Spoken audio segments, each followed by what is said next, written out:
It'd make quite the grand backdrop for a film, don't you think? Paimon's more focused on the fact that this thing is supposed to be underwater, inside the fortress of Millipede. True. And keeping up with the maintenance on a vessel this big is a lot of work. It takes a crazy amount of manpower just to keep it up and running. Oh, Paimon kind of thought it just sat there until you needed it.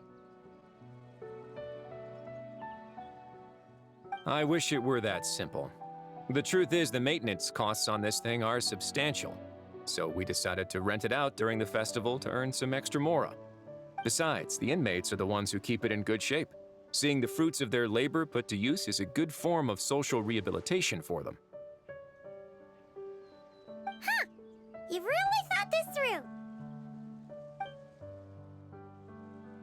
What do you think, Xavier? Is this a good place to shoot? Ah, I've got it! Good messieurs and mademoiselles, I've got it! Gonna take that as a yes. The beginning is the hardest part, and the opening of this film has been eluding me, but now I know just how it should start. Glad to hear it. Thanks for bringing us here, Risley. Don't thank me just yet. This isn't quite a done deal. Huh?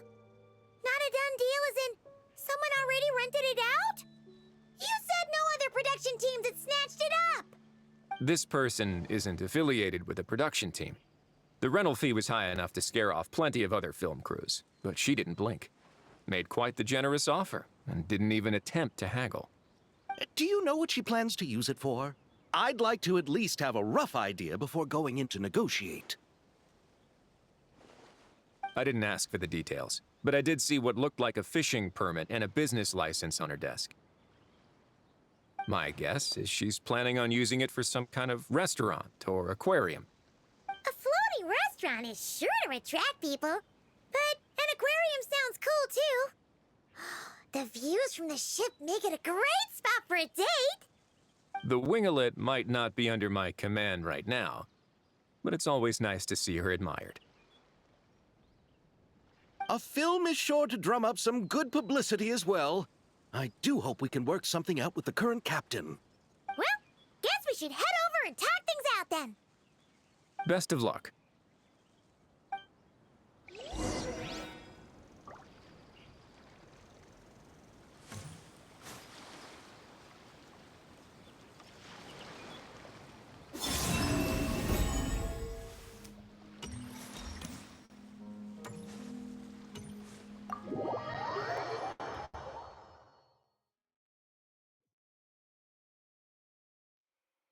Wow! The winglet seems even bigger up close. The rooms are so spacious. Wonder who rented it out. Hello? Anyone there? Perhaps the captain had business to attend to elsewhere. But why rent such a massive boat just to have it sit here, without even leaving so much as a note? Let's try again. Anyone there? Hello? Seriously? Right now? What is it gonna take to get some decent sleep around here? Is a nap too much to ask for? Sorry, the aquarium's closed for the... Huh?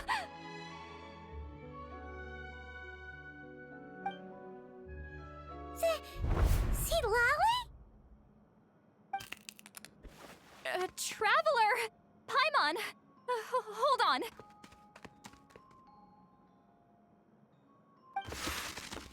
Oh, this is just great! How am I gonna go out dressed like this? What happened to my regular clothes?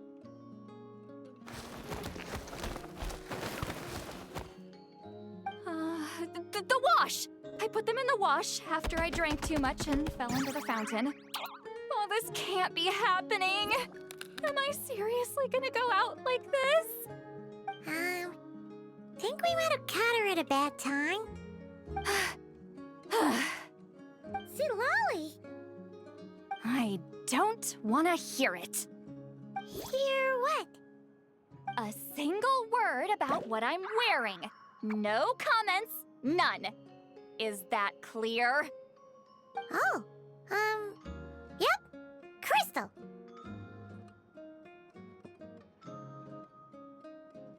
Huh? You think so? No, wait, I told you not to say anything! What was... Oh, his thoughts. I heard his thoughts. How could I forget about that? Oh, this is so embarrassing. I seemed a little too pleased to get that compliment, didn't I? Wait, the mind reading went both ways. Does that mean the traveler's hearing all this too? Oh, you clearly did! Huh? What did we do? Paimon's not following. Nothing. It's nothing. Let's just move on. Did you need something? You're not here alone, I see. Hello, I'm Xavier, a film director and producer from Fontaine. I meant to introduce myself sooner, I just didn't want to, interrupt. No wonder we ran into each other in Fontaine of all places. You must also be in town for the festival then. That's right. We're helping Xavier with his film. In fact, we were hoping to shoot some scenes on this boat. You're the one who rented it out, right, Seed Lolly? Me? Rent a boat? I wish I had that kind of spare cash floating around. Not to mention the spare time. Don't get the wrong idea, though. I'm not here to sail off into the sunset and live out some cushy retirement life, okay? I'm not that— Then why you dress like... how did you end up staying aboard the Winglet? Well, I heard one of my favorite light novels was getting turned into a film, so I came to Fontaine to catch the premiere. Originally, I booked a room near the Opera Epicles, but I'm quite particular about where I sleep these days. I think it's an age thing. And that bed? Ugh, I just couldn't sleep in it. I tried to find a different hotel, but with the festival, everything was completely booked. Just as I was worried I'd have to sleep under a bridge or something, I happened to spot a help wanted sign on the side of the road. Oh, so you're here to take care of the boat? No, I was hired to man the front desk. The pay is a bit low, but food and drinks are covered. And it includes room and board during the festival. Plus, the job is simple. So I thought I'd give it a shot. Wow, they actually thought you'd be a good fit, huh? What? You don't think I'm cut out for it? All I have to do is tell people the aquarium isn't open yet. Other than that, I'm free to do whatever I want. It's a pretty sweet gig. That's all? Yeah, I was also kinda shocked. But it's not a lie. Head downstairs and see for yourselves. Did your boss mention anything about being open to film crews using this space? Our production was hoping to film on the deck for a few scenes. No. That never came up. You could just ask her. Oh, she's around? What kind of person is she? We should know what we're heading into. She's nice enough, I suppose. Pretty reasonable, too. Even offered for me to move to a bigger cabin if I was too cramped. Back at the Masters of the Nightwind, I'm used to being the one giving orders. But working under her doesn't feel like being bossed around. Wow, she sounds like a great boss. She did tell me she'd rather not be disturbed, though. She's been working on an important project, so I'd keep it brief. Got it. Thanks for the heads up. All right, the captain's quarters are this way. I can take... Wait. But I'm wearing... whatever. I doubt she'll care. Miss Guillotin? These visitors were hoping to ask you about something.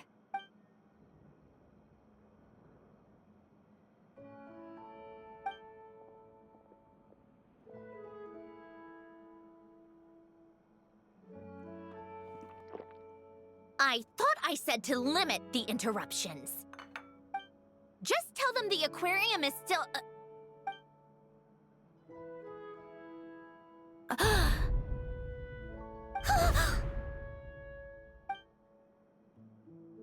Sandrone? You're here! Huh? You know each other? Are you okay, Sandrone? Do you still remember us? Everyone was so upset after what happened. We all missed you so much. Miss Seat Lolly, why don't you escort this gentleman to the reception area for a cup of tea? I have something to discuss with these two in private. Ah, I see. Right this way, Mr. Xavier.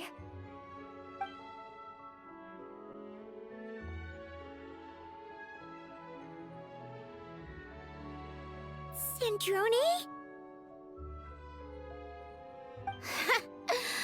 I really can't go anywhere without running into you two, can I? Are you okay? During the battle, your core... it was... Destroyed by that bastard Dottore. That's right. But as you can see, I'm fine now. No major issues. Or at least, there shouldn't be. Oh, what a relief! Oh, why didn't you tell us sooner? Or come back to see your friends? Now that I have the chance, I just want to say... Thank you for saving me. Huh? Don't get the wrong idea. I only saved you so we could complete that formula and defeat Dottore once and for all. Even if he did crawl back from the grave to make us all miserable again. That doesn't matter. You're still a hero. All right. But it wasn't just me. All I did was lend my brilliant mind to the cause and take care of one part of the plan. Although, I'm not denying it would have fallen apart without me. You got that right. You're amazing. But how did you go from a... you know... From a lifeless pile of scrap to looking like this? Well, my mom was trying to put it a bit more gently, but... yeah. Where do I even start?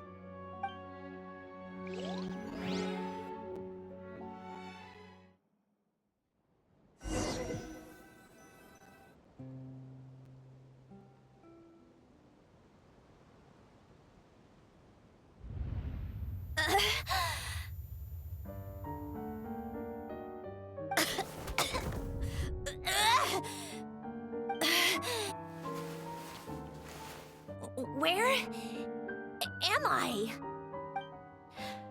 Did we do it? How much time has passed? I'm not in one of that lunatic's experimental labs, am I? Wait, Fontanian decor. Books from the Research Institute. Phew. One thing at a time. Initiate self-diagnostics. Assess the extent of the damage.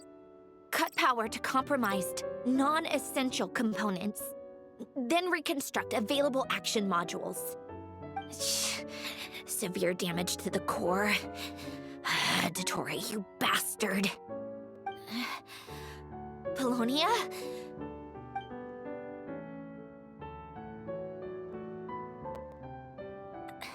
Polonia, wake up! Activate! You're in even worse shape than me. Internal gears and energy circuits are barely intact. Extreme damage to the core, just like me. Rebooting is off the table. Even if I could repair the damage, I don't know if... You used up all your critical energy in those final moments, didn't you? To protect the core of that guy in the hat, and the numerological array. Wait, the array. Yes! The prototype is still here.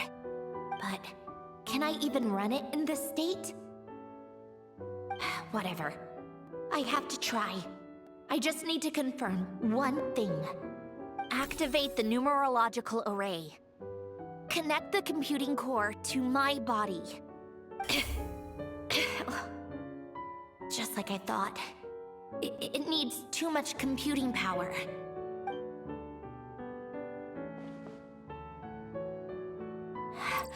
Cut off power supply to all functions except the thinking module. Please. I just need to ask one question. Initiate query regarding the 3 moon sisters. How many living moon goddesses are there in possession of the Trilunar Authority? 1. It worked. You did it, Columbina. You made it back. But how did I survive? The self-diagnostics showed damage severe enough to shut me down for good. What triggered the reboot? A built-in message? Only visible after a core reboot. The final gift. Alen! Were you the one who gave me the second chance? But why now? What activated it? What is that? A vision? Wait, no. It's a stellar linchpin?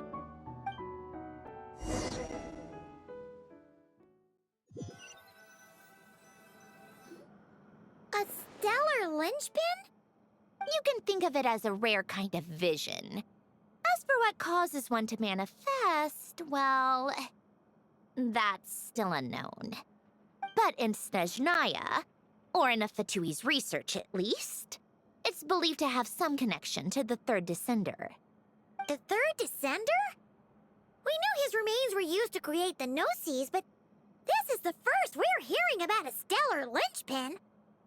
You knew about the remains? Right, of course. Look who I'm talking to. Yes, the Heavenly Principles used the remains of the third descender to create the 7 Gnosis as a means to consolidate the Archon system. Visions result from that same system, so extrapolating from there, it's clear that the manifestation of a vision is also, to some extent, related to the third descender. Still following? For those that wield them, visions serve as a means to channel elemental power. The same is true of stellar linchpins. The difference is that, when wielding elemental energy, stellar linchpin users often exhibit a unique kind of power that seems to come from beyond to that. It's believed that, when a stellar linchpin manifests, impurities from the remains of the third descender get fixed in place.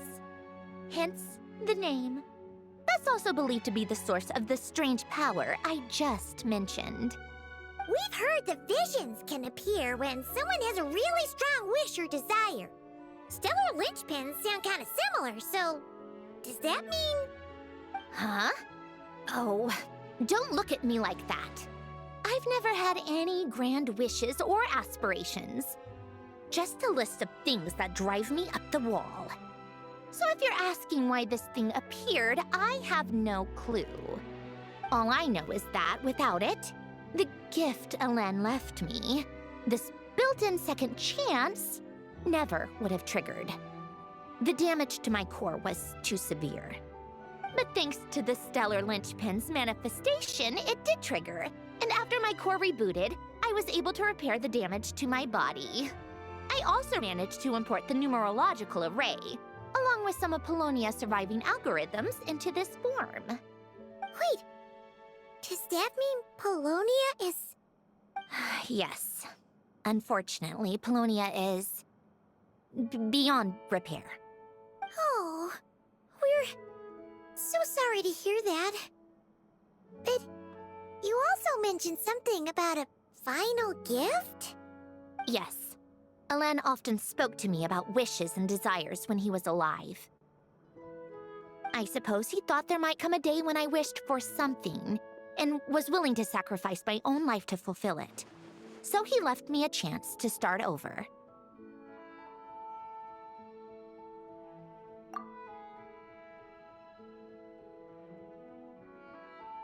No, never.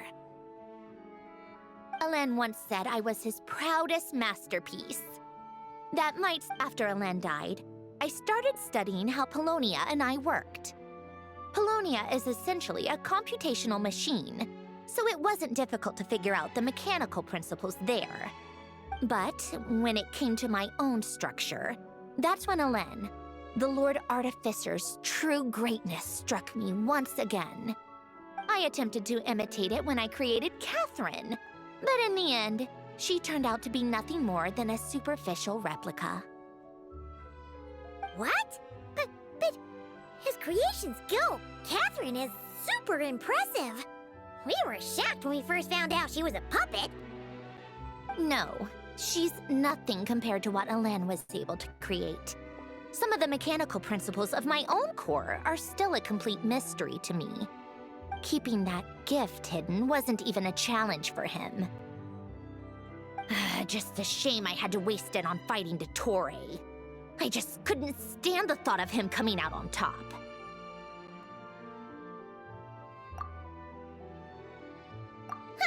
If you put it that way, the world owes me a whole lot then, doesn't it? Wait, but all this still doesn't explain what you're doing here. Risley said you rented the ship and even had some kind of fishing permit? That's because I'm trying to go back to the place Alen and I lived when he was alive. My former home, I suppose you could say. The second chance wasn't the only part of the gift. According to the message, Alen left me a few other things that are stored in the house we shared together. I'm hoping that whatever he left me can help fix certain anomalies in my rebooted core. And help me understand why I received a stellar linchpin in the first place. Okay, so go back then. What does that have to do with fishing? And to think I'm talking to the saviors of Fontaine. Did you forget that the water levels have been rising for centuries? I can't just go back to the place I used to live because now it's underwater. Oh, right.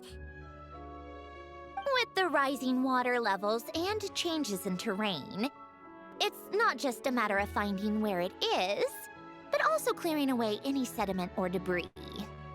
But Fontaine law prohibits unauthorized individuals and organizations from excavating underwater ruins. A Melazine caught me the minute I even made an attempt. Why not apply for authorization then? And face the endless slog of Fontainian bureaucracy. No thanks. Besides, I'm a Fatui harbinger. The diplomatic implications alone would be enough to give the gestionnaires at the Palais Mermonia a headache. A fishing permit, on the other hand, isn't difficult to obtain at all. Minimal paperwork required, and under the name Guillotin, the application was a cinch. So you're exploiting a legal loophole? Am I? That underwater home belongs to me. If I happen to chance upon it while doing some fishing, what's the issue with that? Of course, I do have to catch some fish to put in the aquarium, just in case the gestionnaires come to check up on things. That's also the reason I hired someone to man the front desk. Huh? But isn't that kind of a waste? You went to all the trouble of getting a business license and rented out this giant... If you want to run an aquarium that bad, be my guest. Use the facilities however you want. I'm certainly not going to stop you. All I want is to go back home and see what other gifts Alen wanted me to inherit. Hold on. Enough about me. What are you two even doing here?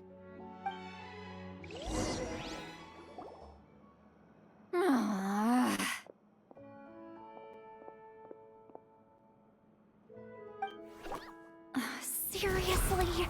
They've been in there forever. The reaction when they saw each other was strange, to say the least.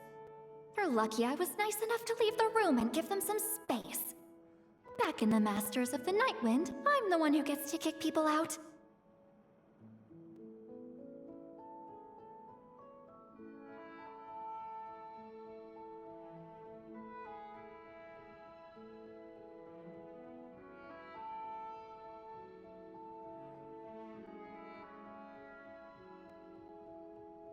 I just want to know what they're talking about.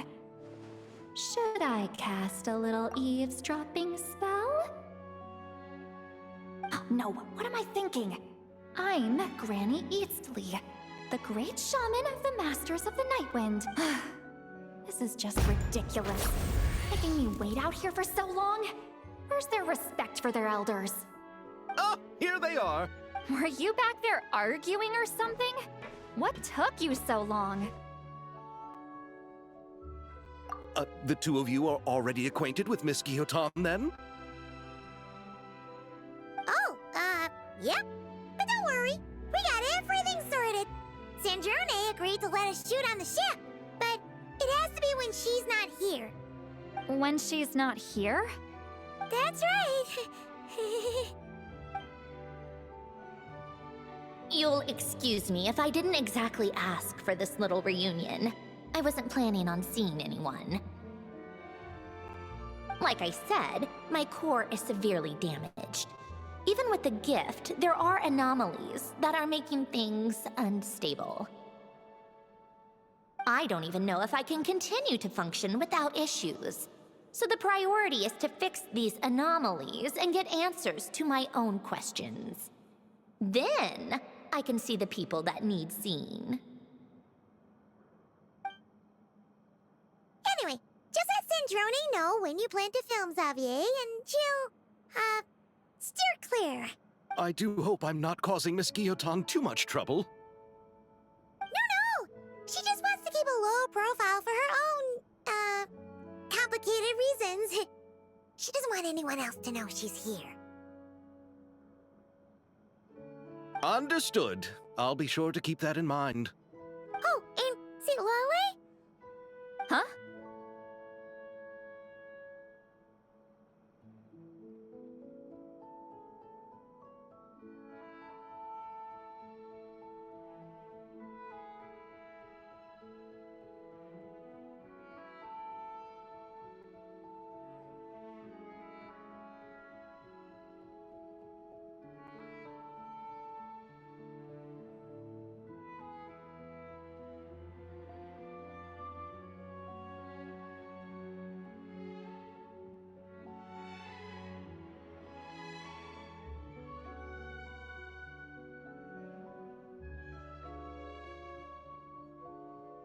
You mean Miss Guillotin? What does she want? Oh, please don't let it be about the pajamas. What? The seventh of the Fatui Harbingers? Why are you telling me all this? I asked the Traveler about you, and I've decided it's best to be open in this instance. I can understand if you would rather not work for a Harbinger. Regardless, the room on the ship is yours to keep. You're an acquaintance of the Traveler, and I plan to honor that. Wait, she's actually nice? It's not a problem. The captain also worked for the Fatui, and he helped Natlan a great deal. We know that there are good people among your ranks. Besides, I've been around long enough to know what it means to earn one's keep. This isn't Natlan, and I don't expect special treatment. Besides, sitting at a desk isn't exactly back-breaking work. I appreciate that perspective, great shaman. Seat Lolly. Just call me Seat Lolly. That title makes me sound so... old.